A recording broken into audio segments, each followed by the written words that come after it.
Overpaid? That would imply you actually do something of value. His voice dripped with disdain, every syllable sharpened to wound. The boardroom echoed with polite chuckles from the other executives, eager to stay on his good side. But inside, I felt the words slice deep. He wanted to humiliate me. Publicly. Thoroughly. I didn't flinch. Instead, I smiled. Tight. Controlled, but unmistakably calm.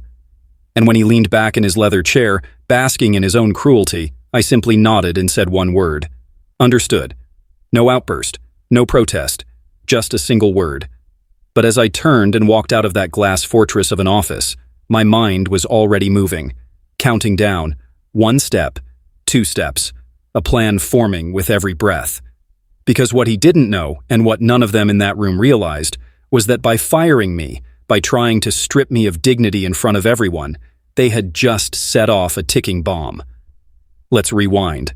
For 15 years, I worked for that company. I wasn't flashy, I wasn't loud, but I was good, damn good, at what I did.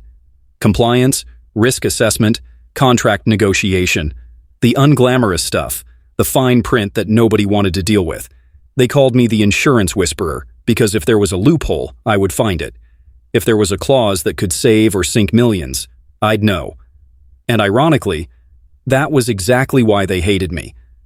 Because while the executives loved their yachts and their bonuses, I was the one reminding them of limits, of responsibilities, of laws. I wasn't there to flatter, I was there to protect. But arrogance has a way of blinding powerful men. When new leadership came in, a CEO with a golden smile and the ego of a Roman emperor, he made it clear that people like me weren't valued. He wanted visionaries, not watchdogs. He wanted cheerleaders, not truth-tellers.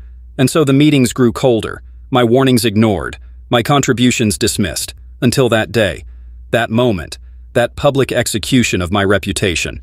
Overpaid, he sneered. That implies you provide value. The laughter in the room still haunts me, not because it hurt, though it did, but because it showed me how far the rot had spread. These weren't leaders. They were vultures, circling their next feast.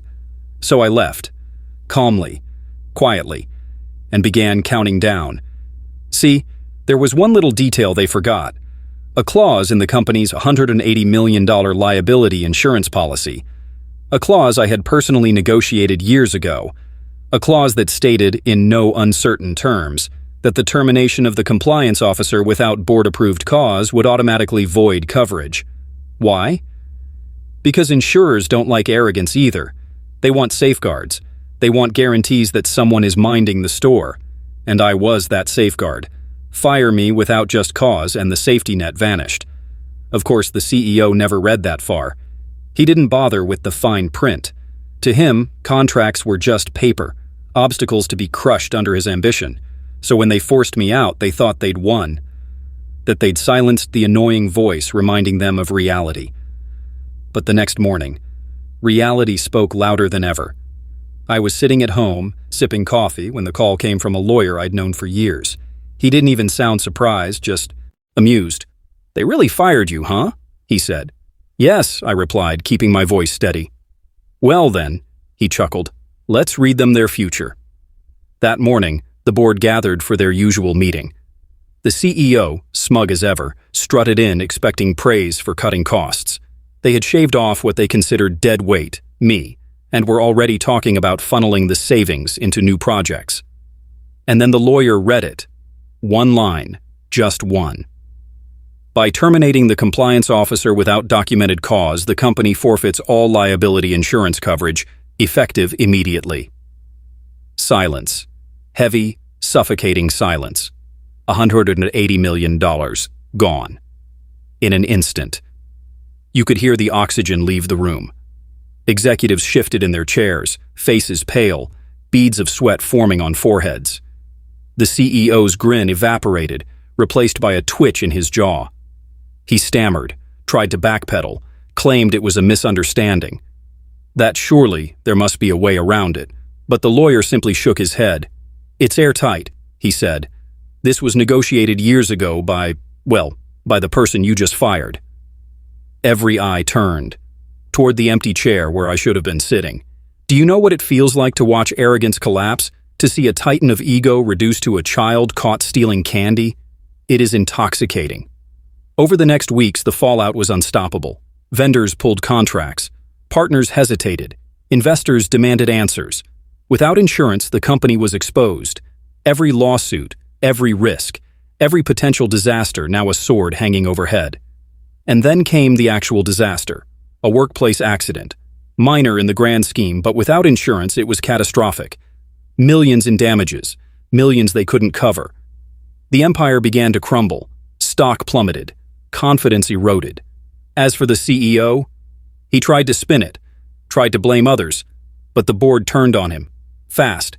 His golden smile couldn't save him from the storm he created. Within months, he was out. And me? I didn't need revenge beyond that.